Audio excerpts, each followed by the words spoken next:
बथता हे राजा बथता करी होइया तबरो पनिया करावतारा ए राजा बथता करी होइया तबरो पनिया करावतारा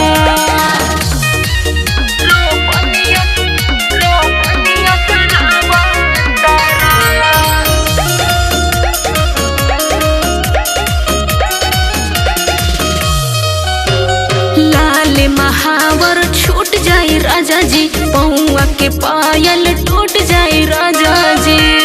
अभी काल ही नया लेनी हो अरे लाल महावर छूट जाए राजा जी पौआ के पायल टूट जाए राजा जी सासू ननदियों के बोली बर्दाश्त करावत बड़ा सासू ननदियों के बोली बर्दाश्त करावत बड़ा ए राजा बथता ए राजा बथता करी होइया तबरो पनिया करावतारा ए राजा बथता करी होइया तबरो पनिया करावतारा